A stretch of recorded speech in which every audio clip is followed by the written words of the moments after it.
What's happening, HD Nation? Hey, Zach Edwards here. I'm actually on my walk. As you can tell, I'm still on vacation. I love being able to own my own business. I can go anywhere, I can be anywhere, and do my business from my phone, actually. So I wanted to give you a little heads up on some of the business practices I do. Some people have been asking me over email about business, and I thought I'd be able to share with you. So one of the first things that I remember is never give up. That's number one. So never give up on your dreams. Never give up on tasks that might be hard. You know, the hardest thing is to watch people give up these days. It's so easy to give up on everything, coming from their families, coming from their business. And in 5 years, they say by the 5th year of any business, 90% of the companies are gone, they're dead. After 10 years, I think it's 95% is gone. So this is our 5th year as Historical Conquest, and we're going stronger than ever, and we've got so much coming up. Okay, number 2 is, have you ever seen how the world loves to say, I'm sorry for everything? I'm sorry for being late, I'm sorry for this. Sorry is a great thing. It's very needed all the time. Well, maybe I should restate that. It's not needed all the time. Sometimes we just say sorry way too many times. Like when we bump into someone. How about you turn that bump into, hey, it's really nice to meet you, and get into a conversation with the person you just bumped into. You know, at that point, you can actually use that bump as a tool to meet people. You know, it might be intimidating. You might not know the person. You just bumped into the person. So there might be a little bit of a escalation of adrenaline from both sides. People getting upset with each other. But you know what?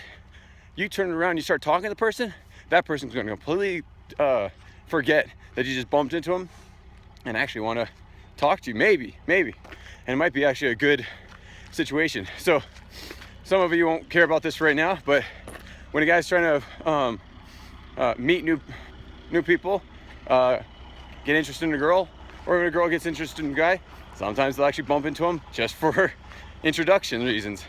Otherwise, there'd be no way of talking to them. There's different things you can do. It works great in business as well. Okay, number 3, thank yous. Say thank you to everything.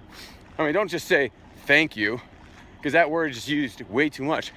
But when someone does something really nice to you, thank them for it, but don't use that word. Use other words to express your appreciation for what you're getting or what they're doing for you. Also, thank you cards. This will probably be number 4. Write thank you cards for everything.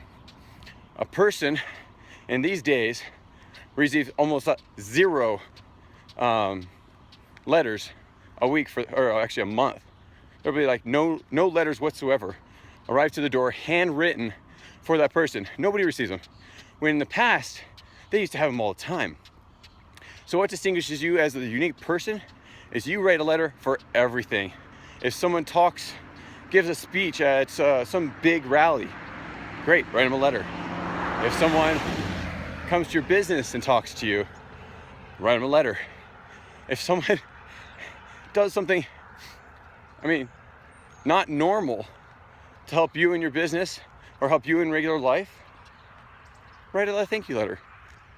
Yeah, that's number 4. That's one of the most important things I try to do. I try to do a thank you letter every day. Now, I'm not perfect at it. I've missed a few days, plenty of days. But I strive to do that because those written letters mean so much to a person. And when all the other junk mail gets thrown out, that thank you letter, almost guaranteed, will be saved. So they'll know your name. It could be a millionaire, or it could be the person next door. Those people will save those thank you letters, and it might even write you back. And all of a sudden, your name is on their mind, and they'll remember you. Okay, number 5. This one's an important one. A lot of people like to spend money right away. So you can spend money right away. There's no problem with that. You can spend every dollar you have. It's your money. But if you really want those big things, save up. You don't have to save up a ton. For people that are working, you can save $100 a month. For a person that's not working, like you get an allowance, say your allowance is $5 a month. Save $1. Every time you save, it's money towards your future.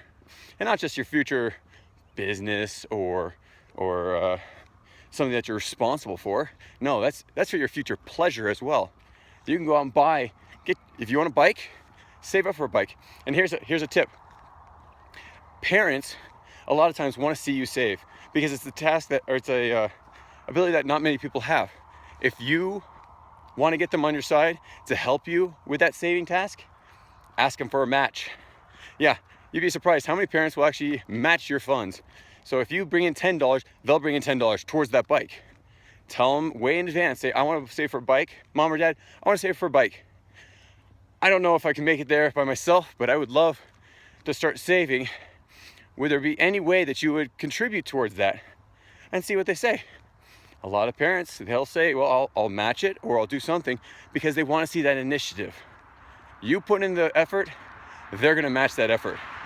I mean, of course, you're making what? $5 a month from allowances?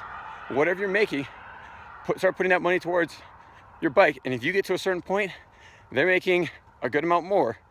They will hopefully, not always, but hopefully be able to match that as well. And